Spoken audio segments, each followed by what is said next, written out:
and do all we can to push the government of Pakistan to make that access way safe for the community, for essential supplies. And tragically, one of the things we heard about in the briefing is how much this tragedy reaches into Australia. And I know so many of you have family and loved ones, connections.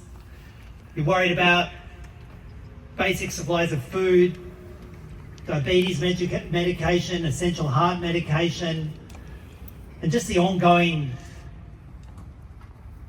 survival of your families. And my heart reaches out to you, and we will do what we can to raise in that place behind us the call for action. But we should also be expecting our government to be raising this, and raising it in bilateral discussions with Pakistan and raising it in multilateral discussions. The world is in a mess right now. It's in an utter bloody mess right now. But what should be uniting us is a common sense of humanity, a common sense of food for those who need it, medical supplies for those who need it. That should be what's uniting us, and that should unite the people of Australia and the people of Parachinar. But one thing you've done today is try to end the silence. Because we know part of what's happening is an internet blackout. It's hard to get communications in and out. Almost no independent journalists can make it into the region. And what you've done today is try and knock a hole in that wall of silence and raise attention to the crisis that's happening. And I want to commend you all, and you should congratulate yourselves for that action of solidarity to common humanity. Thanks very much. I admire your justice and fight for justice. I admire your courage to be here. And I have received an understanding that there will be meetings that will be taking place with senior members of the government. As you may be aware, that I used to be part of the Labor Party, but on a matter of justice and a matter of conscience, I left the Labor Party because they showed the double standards. They showed that they were no longer fighting for human rights with justice and with that same level of bravery that we thought they would. And so here I am today, not only standing in solidarity with you, but committing to you and making my pledge that I will, alongside each and every one of you, will be fighting this fight for justice. I will be calling on the Minister to not only ensure that our humanitarian refugees and people here on bridging visas, that you've got certainty, but at the same time that we use our diplomatic ties, that we use diplomacy to ensure that the violence, the atrocities that's taking place in Parachinar, we're seeing children, families indiscriminately killed, it needs to stop.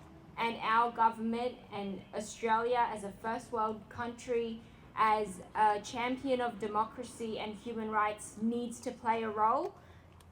As your Senator for Australia's Voice, I will make sure your voices are heard in that place, in the chamber, whether it's with ministers, whether it's through committees, whether it's through formal correspondence. You have my support. Please keep fighting the good fight, and inshallah we'll make it through. Jazakallah khair. Thank you. Thank you. It was very precise, but yet comprehensive. Thank you. Thank you so much, Father. Hello, assalamu alaikum everybody, कैसे हो? Thank you so much, alhamdulillah. So everybody, I want some question. Where are you now? We are right in front of the Australian Parliament House in Canberra. So I want some question. What's the reason you are up here in protesting? Look, we are protesting here against the atrocities and the deliberate road blockage of Parachinar since last 4 months, putting the lives of people at risk. So we are against, protesting against these road blockage and atrocities by the state. So the next question, is there still shortage of food and another? Absolutely, there's a lot of shortage of food and such, especially the medications. I'm not really sure why the state is just blocking the essentials like medicines and fuel. People don't have any fuel and they are traveling by foot, you know. The doctors can't go to the hospitals, the patients can't go to the hospitals. Medicines like the very vital essential like there is a I think reason why they are doing this, just to punish the people for no reason of I can't see any reason why they're punishing the people of Parachinar for blocking the very essential like life-saving medicines and fuel, and there's a lot of other things too. For that kind of population, sending 80 trucks, 70 trucks, it's nothing at all. So I think the next month is Ramadan. What do you think about this? Well, people will do face a lot of shortage of foods there. It's a very crucial month for us. It's a very holy month for us. We need a lot of varieties of food there. That's why we are here, because to force the government to let the convoys into the Parachinar and so that the people can have a happy life there. So what's your demand for the Pakistani government? Just to end the siege as soon as possible. They're blocking the road. They blocked the road just for us. The rest of the peoples, the government convoys, the officials, they are running on that road freely. Like there's nothing that can block them from using that road. But it's just for the people of Parachinar that they are doing. So what's your next step?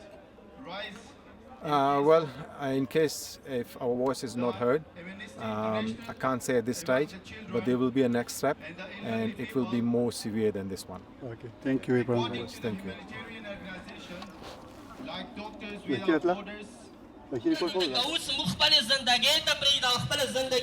Hello, assalamu alaikum, Mustafa bhai. Walaikum salam, brother. So Mustafa bhai, I asked some question about this protesting. So what the reason you all up here in protesting? Thank you very much. The reason why we are here today in Canberra protesting for the Parachinari people. We, as Parachinari people, have suffered greatly at the hands of terrorism and extremism in Pakistan. There's been ongoing sectarian violence, there's been ongoing extremism and violence against the Shia Muslims in Pakistan. It hasn't stopped in the past decade, doesn't seem to stop, and the role of the government has been very negative. We are here today to raise our voice.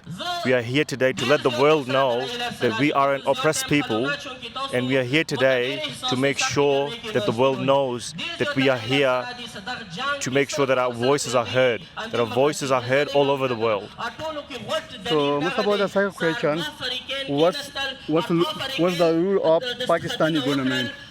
The role of the Pakistani government, as I said, has been very negative. They either seem to be an accomplice in this sectarian violence or unable to stop it.